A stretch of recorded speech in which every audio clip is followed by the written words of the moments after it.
56e édition du tournoi Bantam de Lassar. Alors, pour nous en parler, je reçois un des responsables de ce tournoi et de bien d'autres choses aussi, M. Claude Bordelot. M. Claude, bonsoir. M. Lacasse, bonjour. Ça va bien, M. Claude? Ça va très bien. Ah, un gars positif. Ça, c'est correct. Bon, on parle de la 56e édition du tournoi Bantam de Lassar. Cette année, combien d'équipes, M. Claude? Cette année, M. Lacasse, je suis en partant la 56e édition du tournoi Bantam. Le tournoi Bantam, maintenant, un commanditaire majeur. OK. Il sera la 56e du tournoi Bantam Alarme Lassar. Ah, OK. Qui est commanditaire majeur, qui est avec nous maintenant comme commanditaire majeur et pour les années futures. OK. Fait que c'est Alarme Lassar qui Exactement. est le principal qui est le principal commanditaire. C'est sûr commanditaire. qu'il y en a d'autres. Il y a beaucoup de commanditaires, mais Alarme Lassar est le commanditaire principal. OK. Fait que Alarme Lassar. Nombre d'équipes cette année? Nombre d'équipes, 22 équipes en 3 classes. OK. 7 équipes dans la classe 2B, 9 équipes dans la classe A et 6 équipes dans la classe B. Est-ce que ce sont des équipes qui sont difficiles à recruter? Parce qu'on sait que, bon, il y a moins de joueurs de hockey. Avant ça, il y avait des ligues à Macamic, à Lassar, il y en avait à Palmarolle. En tout cas, il y en avait partout. Il y a beaucoup moins d'équipes en Abitibi-Ouest au départ. Mais exactement, c'est ça. Fait que, il y a beaucoup moins d'équipes, mais le nombre d'équipes, est-ce que ces équipes-là sont difficiles à aller chercher? On fait les efforts qu'on peut. Depuis quelques années, nos démarches vont plus vers le nord-est ontarien. Ah, OK. Où il y a une continuité avec nous qui est de plus en plus palpable et accessible. Ils sont de plus en plus là. Où c'est difficile, c'est vraiment les équipes là, au sud du parc Lavier-Landry. Et voilà. Les autres sont difficiles à faire déplacer. On en parlait justement, puis on en parle à chaque année. Je recevais Mme Poirier. Maintenant, c'est vous qui êtes en charge de venir me voir et ça me fait très plaisir également. Et puis, on en parlait souvent. Et c'est encore pareil cette année. Il n'y a pas une équipe qui a traversé le parc Lavier-Landry. Il n'y a pas une équipe qui a traversé le parc Lavier-Landry. C'est de plus en plus difficile. Je pense que nous, on le fait régulièrement. Les équipes de l'Abitibi, on y va, le bord du parc. Je pense que les coûts sont une chose qui est très super importante. C'est super dispendieux d'emmener une équipe par autobus aller faire un tournoi à 500-600 km. Ah, c'est sûr. L'hébergement est difficile en Abitibi-Ouest. Les hôtels sont rares. Tantôt, on parlait de l'hébergement. Oui, de l'hébergement. Maintenant, les équipes, ce qu'ils veulent, c'est un hôtel, mettre tous les jeunes ensemble avec les parents. Ça prend 12-15 chambres par équipe. Fait qu'à ce niveau-là, c'est super difficile d'avoir de l'hébergement suffisamment. Oui, c'est ça, parce que je me souviens très bien qu'il y a, disons, une décennie environ, mon Dieu, l'hébergement, on courait partout pour avoir de l'hébergement. Il y avait des joueurs qui étaient hébergés à Dupuis, à Macamic, à Palmarolle, Il y en a eu beaucoup dans les familles. Oui, dans les familles, on parle, là, exactement. Mais ça, c'est partout au hockey, je pense, dans le monde en général. C'est un peu folklorique, ça, comme situation. On l'offre encore aux équipes. Okay. On l'offre aux équipes de ceux qui doivent voyager plus. Mais c'est pas quelque chose qui est demandé. C'est parce que les jeunes, et avec raison, les jeunes veulent être ensemble. Et les parents aussi voudraient être avec les enfants puis les coachs. C'est un party pour l'équipe, ils veulent être ensemble pour le faire. Exactement. Et c'est normal aussi. On parlait de la provenance des équipes. C'est sûr qu'il y en a beaucoup qui proviennent de l'Abitibi-Témiscamingue, mais à part l'Abitibi-Témiscamingue. Le nord-est ontarien, comme je disais tantôt, dans nos ligues, de plus en plus, dans nos ligues 2B, dans nos ligues maison, il y a de plus en plus d'équipes de l'Est d'Ontario qui jouent maintenant avec nous. Fait que ces équipes-là, naturellement, viennent à nos tournois. C'est pas simplement le tournoi de Bantam de Lassar, c'est des tournois partout en région où les équipes de l'Est de l'Ontario viennent jouer avec nous.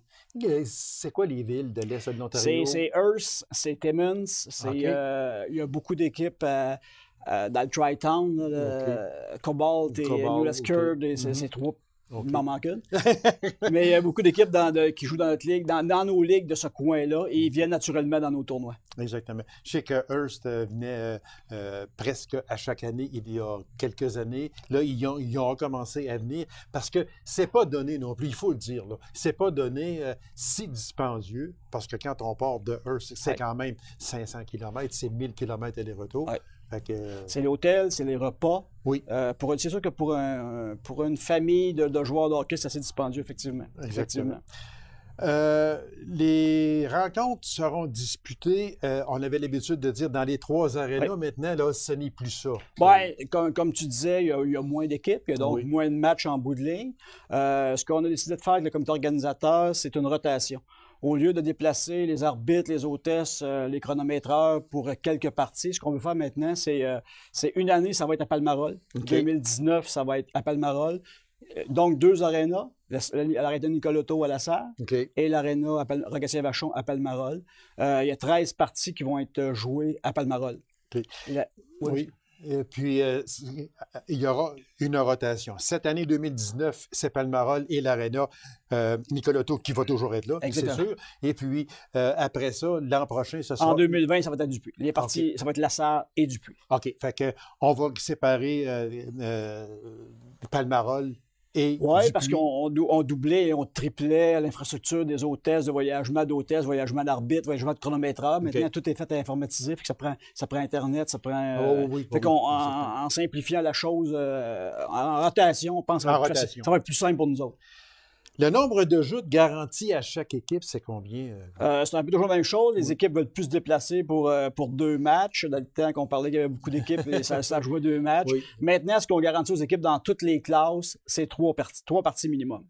3 parties minimum, c'est sous forme de run-robin souvent, de tournoi à la ronde. Oui. Mais il y a 3 parties garanties pour chacune des équipes. Fait que chaque équipe qui va se présenter au tournoi Bantam est assurée. Est assurée de 3 matchs. Aussi, est assurée de jouer à La Sarre aussi. Souvent, les équipes disaient, quand on a eu plus d'équipes, souvent c'est plate, jouer au tournoi à La Sarre et je n'ai pas joué à La Sarre.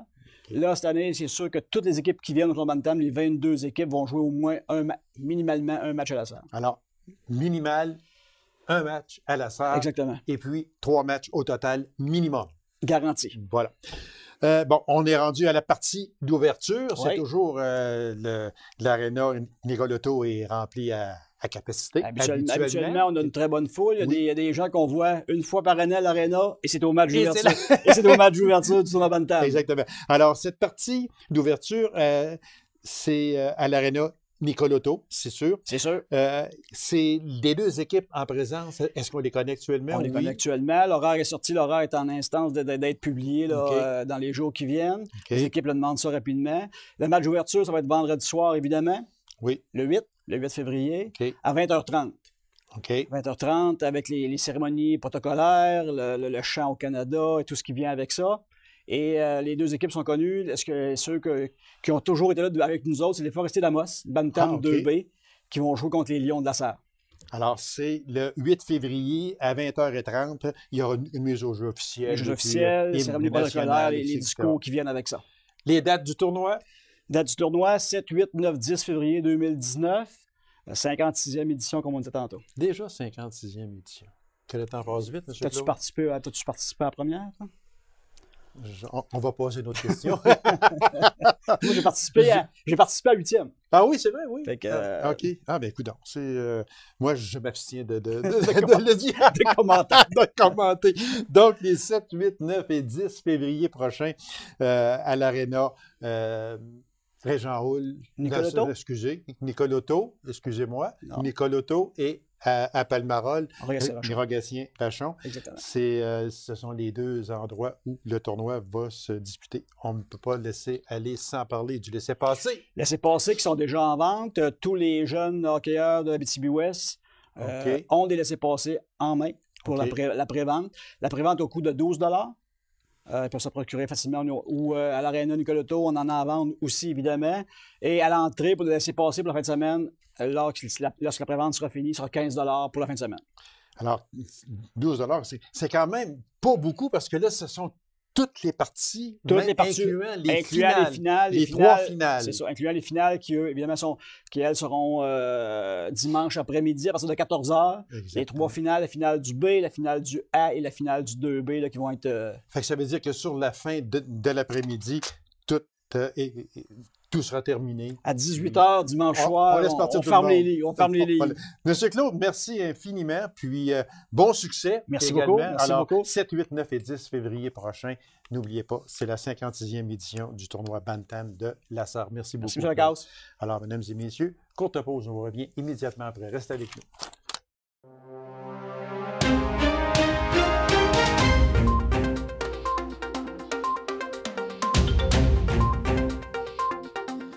la bouée d'espoir aura encore cette année plusieurs activités en 2019. Alors, pour nous en parler, je reçois la coordonnatrice de cet organisme, Mme Josée Allard. Madame Allard, bonsoir. Bonsoir. Merci d'avoir accepté cette invitation. C'est très gentil à vous, madame. Merci à vous de nous avoir invités. C'est toujours un plaisir. Moi, j'aimerais ça que... Je sais que j'en ai reçu déjà des personnes de la bouée d'espoir. Et puis, j'aimerais juste pour qu'on se replace dans le contexte, si je vous demandais juste une petite rétro du rôle de cet organisme-là dans la société et particulièrement en Abitibi-Ouest ou à la Sarre. Oui, donc dans le fond, nous, ça fait depuis 2001 qu'on existe, Okay. la bouée d'espoir. Ce qu'on fait, en gros, c'est de s'occuper des gens qui sont autour d'une personne qui a un problème de santé mentale. OK. Donc, par exemple, votre femme pourrait souffrir de dépression, vous avez besoin d'aide, vous avez besoin de soutien, vous avez besoin d'écoute. Nous, on est là pour vous soutenir, vous. Okay. On est là pour la population en général. On fait beaucoup d'ateliers aussi sur différents thèmes. On est là pour faire de l'écoute aussi active, donc auprès de nos membres, auprès des gens aussi de la population générale.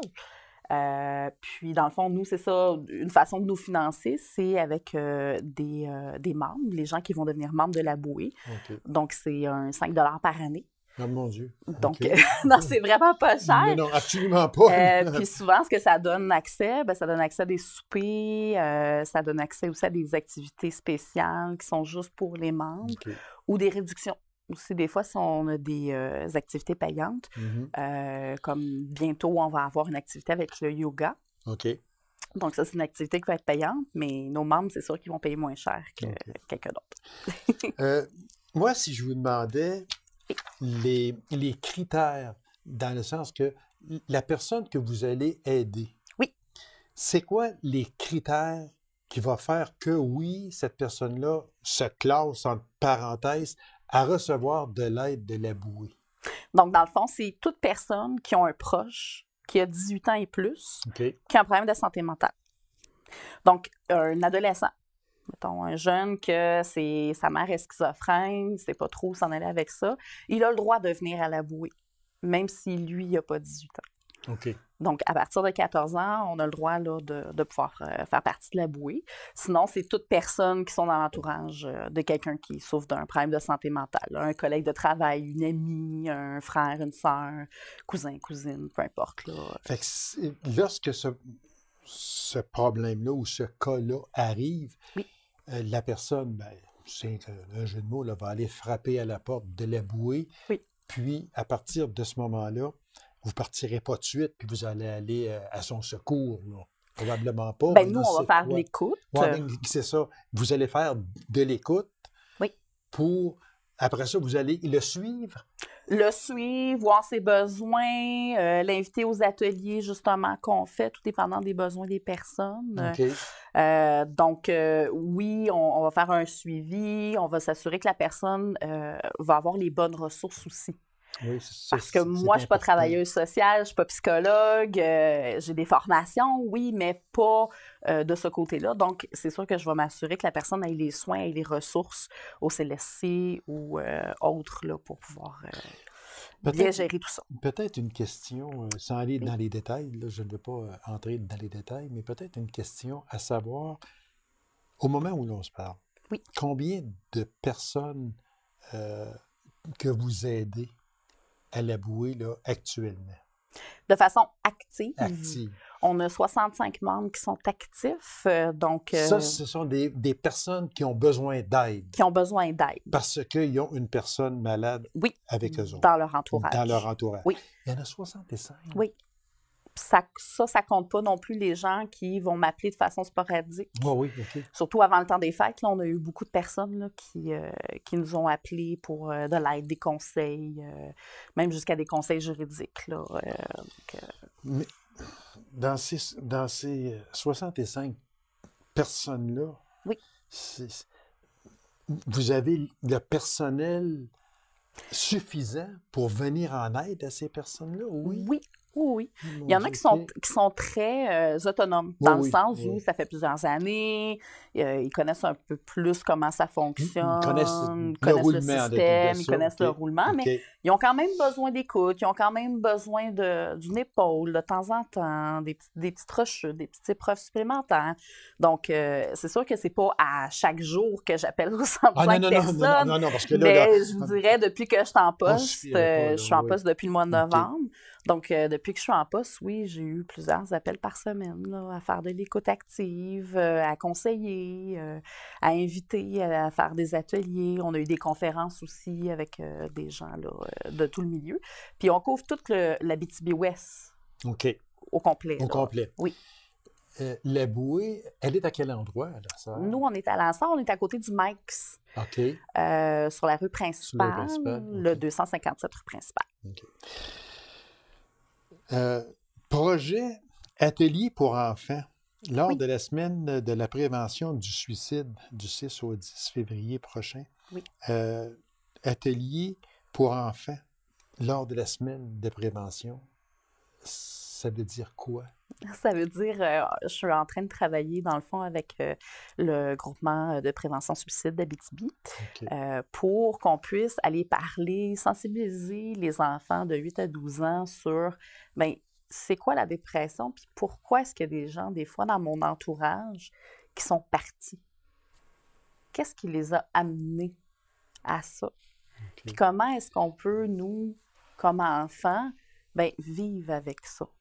Donc, c'est vraiment des enfants qui ont eu dans leur vie des proches ou un proche qui a eu, qui a vécu un suicide, dans le fond. Là. Ça doit vraiment pas être facile quand on a, je ne sais pas, moi, justement, là, vous dites, là, 8-12 ans. 8, 12, 13, en tout cas, peu importe, là, en jeune, en bas âge, de vivre avec, encore frais à la mémoire, quelqu'un, un proche qui s'est suicidé, ça doit être terrible.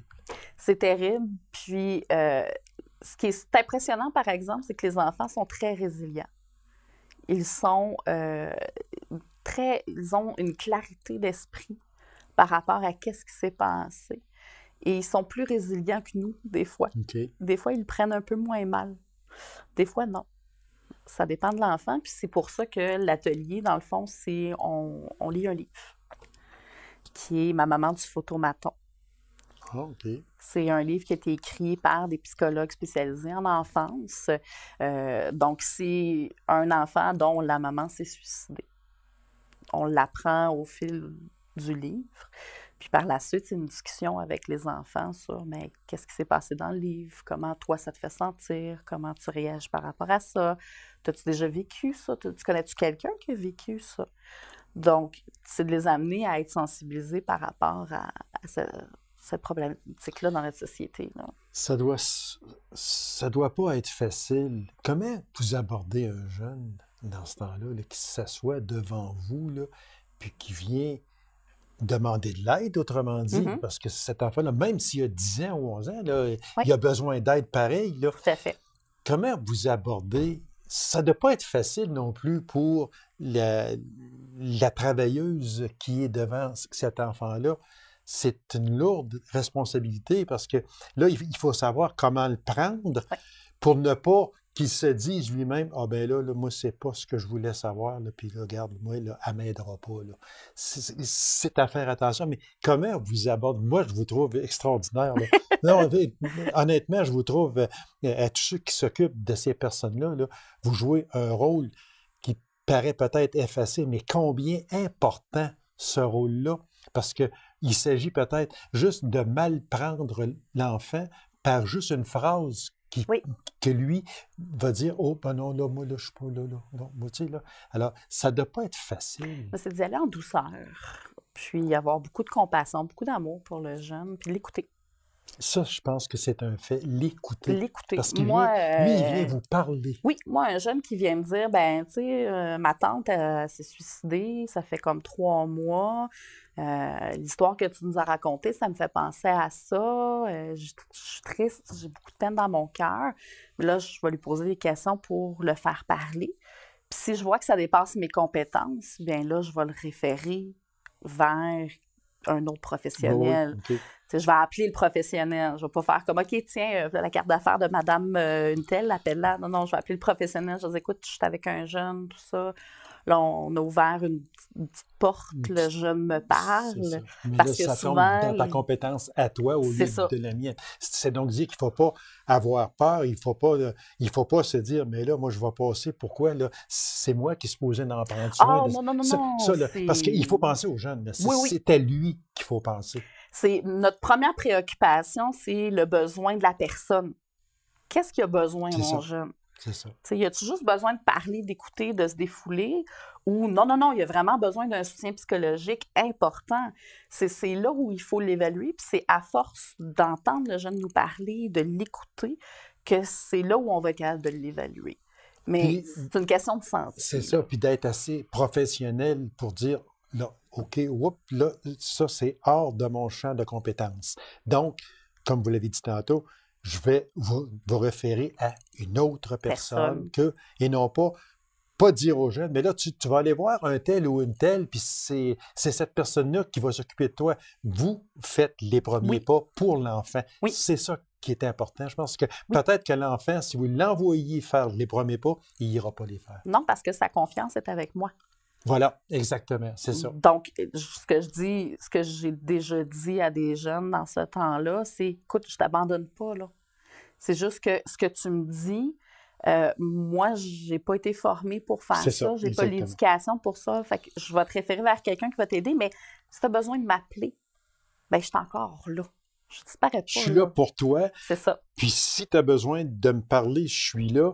Mais pour ton problème à toi, là, c'est hors de ma compétence, mais je te laisse pas tomber. Non. Je vais t'envoyer, je vais te dire qui aller voir. Même je vais y aller avec toi s'il faut pour faire l'entrée, puis te présenter, puis dire, ben voilà, c'est maintenant cette personne-là qui va s'occuper de toi, mais je serai toujours là pour toi, par exemple. C'est ça qui est important, parce que cet enfant-là compte sur nous. Oui. Les adolescents aussi. Aussi. Nos ados aussi, on veut approcher les adolescents aussi. Puis souvent, les gens, ils n'ont pas cette impression-là que les ados, c'est des gens qui sont très sensibles.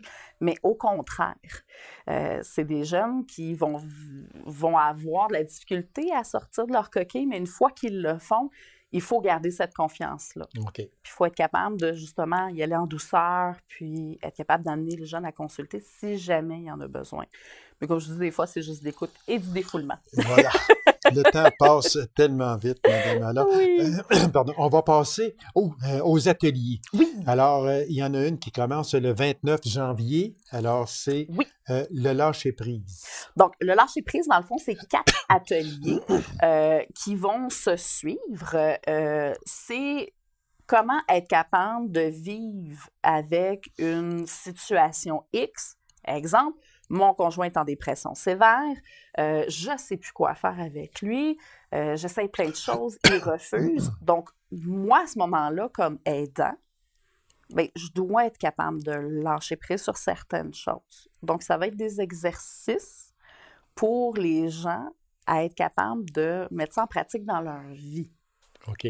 Donc, c'est quoi le lâcher prise? Je vais lâcher prise sur quoi? Parce qu'il faut choisir nos batailles, hein, comme des choses dans la vie. Exactement, donc, c'est à ce moment-là où on va voir, bien, chaque personne va faire leur stratégie, leur plan, mais c'est en groupe. OK. Donc, l'atelier se fait en groupe, mais chacun va être capable de mettre sa petite couleur. OK. Le mardi 12 février, être dans l'entourage d'une personne anxieuse. Oui, ça, c'est une série de 6 ateliers. Okay. Donc, c'est un petit peu plus volumineux. Oui. Mais on y va un petit pas par petit pas. Donc, quand on vit avec une personne qui est anxieuse, qui fait de l'anxiété, qui a un trouble grave de l'anxiété, un trouble généralisé de l'anxiété, ce n'est pas facile au quotidien. Il y a beaucoup de défis. Il y a des défis sur nous, il y a des défis avec la personne. Oui. Donc, c'est pour ça qu'il y a 6 ateliers. C'est pour chaque atelier une thématique différente. Donc, c'est pour nous aider à vivre avec notre entourage anxieux. Exactement, oui. Un autre, le mardi 26 février, le fameux lâcher-prise, mais atelier 2. Oui, l'atelier 2, dans le fond, c'est que le but, on va parler de tous les outils du changement positif qu'on peut faire pour lâcher prise. Qu'est-ce que c'est que nos émotions? Comment on comprendre nos émotions, les gérer?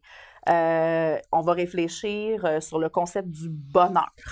Puis on va se faire une petite trousse d'urgence du lâcher prise. J'arrive à une situation où je ne sais pas comment réagir, bien, je vais me prendre ma petite trousse d'urgence. Donc, c'est un petit cahier, dans le fond, là, qu'on peut traîner un peu partout. Puis qu'on peut consulter en tout temps. Oui, tout à fait. Le 5 de mars, témoignage, les effets de la douleur chronique sur la santé mentale. Dans le fond, c'est une personne qui va venir nous parler de ce que ça a eu comme effet d'avoir une maladie de douleur chronique, donc la fibromyalgie. C'est une personne qui est fibromyalgique. Puis cette personne-là, qu'est-ce que ça a eu comme effet dans sa vie, sur sa santé mentale? Le processus de deuil, je ne suis plus la même personne que j'étais avant. Comment je vis ça dans mon quotidien, ma famille, c'est quoi que ça a eu comme effet sur nos proches aussi. Le 19 mars, être dans l'entourage d'une personne anxieuse. Donc, c'est la suite. C'est la suite. C'est la suite. Comme je disais, il y a 6 ateliers. On en fait une fois par mois. Donc, on s'en va jusqu'au mois de juin. OK. Et puis, le 26 de mars, c'est le lâcher-prise atelier 3. Oui, à tout ce à moment-là. À quel moment de la journée sont donnés ces ateliers-là et qui les donne? Dans le fond, les ateliers peuvent être donnés soit l'après-midi ou le soir. C'est au choix des personnes. Quand les gens veulent s'inscrire, c'est gratuit, mais ils peuvent appeler au 819-333-1184 et lorsqu'on appelle, de nous dire, ben moi, je préfère le jour ou je préfère le soir. Puis, quelques jours avant, moi, je rappelle les gens, je leur dis, ben finalement, c'est de jour, c'est à 13h30 ou c'est de soir, c'est à 19h. Et c'est moi qui les donne, tout simplement. Vous êtes professeur, en plus de ça. Oui, dans le fond, ben, c'est ça. Ça fait partie de mon mandat d'animer, de donner des ateliers, de faire des formations. Alors là, on a fait le tour un peu de la bouée. Qu'est-ce qui s'en vient en janvier, c'est-à-dire fin janvier, puis février et mars. Oui. On va vous réinviter parce que vous avez d'autres activités qui s'en viennent aussi. Oui. À la bouée, il y en a beaucoup. Alors, on va vous réinviter en mars pour venir nous parler de d'autres activités à la bouée. Excellent. Bien, je vous remercie beaucoup. Merci à vous, ça fait un plaisir. C'est continuer votre excellent travail parce que les gens ont besoin de vous, puis les gens ont besoin de toutes les personnes qui gravitent autour de la bouée. Je sais que vous êtes quand même assez nombreuses, puis vous êtes là pour faire du bien et vous faites du bien également. Merci beaucoup. C'est moi qui vous remercie. Alors, mesdames et messieurs, merci d'avoir été là. On se donne rendez-vous à une prochaine émission de Info 9. Au revoir.